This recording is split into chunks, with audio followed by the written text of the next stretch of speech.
If you have got $4,000 burning a hole in your pocket and you're trying to buy the absolute pinnacle of modern digital imaging, you're looking at the exact same two monsters. The brand new Sony FX3 Mark II and Nikon's powerhouse contender, the Z7 III. For years, the original Sony FX3 was the undisputed king of underground filmmaking, indie features, and run-and-gun YouTube content. But Nikon has completely flipped the script. They aren't just playing catch-up anymore. They're swinging heavy, combining ultra-high-resolution monster stills capability with cutting-edge internal raw video tools. Today, we are putting them head-to-head in every single category that matters. Autofocus tracking, thermal performance, dynamic range, low light, codecs, and sheer workflow efficiency. By the end of this video, you will know exactly which one deserves a permanent home in your gear bag. The Sony FX3 Mark II doubles down on its pure cinema pedigree. It ditches the traditional DSLR-style electronic viewfinder hump entirely, opting for a streamlined, box-style modular body. It comes straight out of the box with built-in January 4th, 20 mounting points carved directly into the chassis.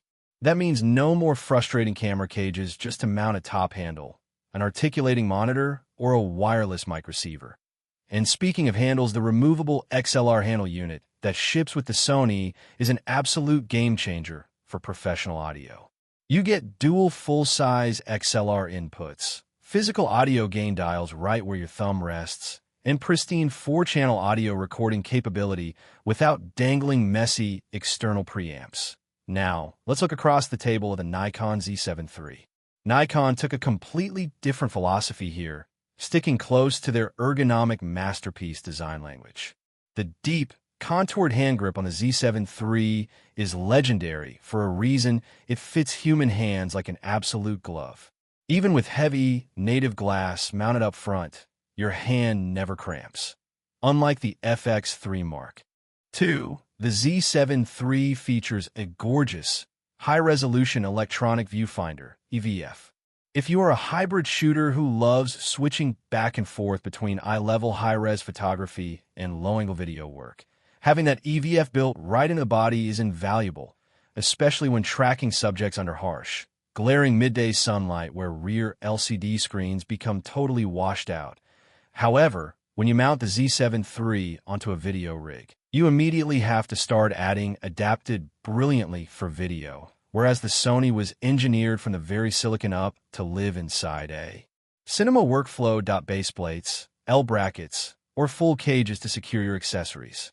It's a traditional stills body adapted brilliantly for video, whereas the Sony was engineered from the very silicon up to live inside a cinema workflow. The Sony FX3 Mark II sticks to a dedicated, sensor-optimized 12-megapixel full-frame backside illuminated sensor designed specifically for motion. Now, before the resolution chasers start typing angry comments in the chat, hear me out. 12 megapixels means massive individual pixel architecture. Each pixel collects an immense amount of light.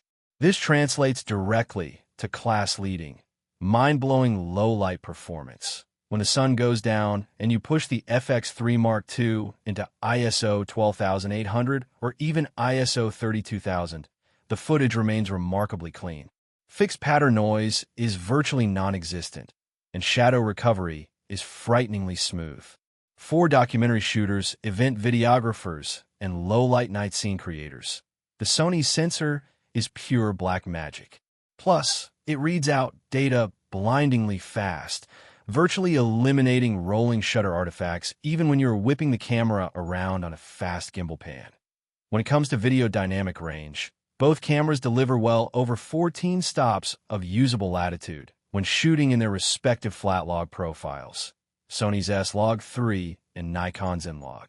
Skin tones on the Sony FX3 Mark II out of the box lean, slightly warmer, requiring.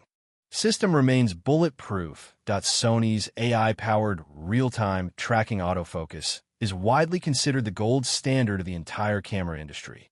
Armed with a dedicated AI processing chip, the FX3 Mark II locks onto human eyes, animal eyes, birds, cars, and fast-moving objects with terrifying tenacity. Even if your subject completely turns around, walks behind a pole, or steps out of frame for a second, The Sony anticipates their movement and instantly reacquires lock the second they reappear. It doesn't hunt. It doesn't stutter, it just sticks. Nikon, however, has closed that gap faster than anyone thought possible. Leveraging technology inherited from their flagship sports bodies, the Z7 III features blazing fast subject detection and tracking algorithms. In practical, real-world testing across normal human subjects, walking interviews, and fast action, Nikon's autofocus is snappy, reliable, and smooth. It transitions focus pulls organically without jarring microadjustments. While Sony still holds a slight psychological edge in extreme, chaotic low-light tracking scenarios, Nikon's autofocus is more than capable of handling high-end commercial work effortlessly. Battery life goes to the industry workhorse, Sony's legendary FX3 battery. It delivers hours of continuous shooting on a single charge, outlasting almost every competitor in its class. Nikon's ENL-15C battery on the Z7 III is also fantastic, backward compatible with generations of Nikon gear, though heavy raw internal recording will chew through your charge noticeably faster, meaning you'll want to pack 3 or 4 spares in your bag for a full day out.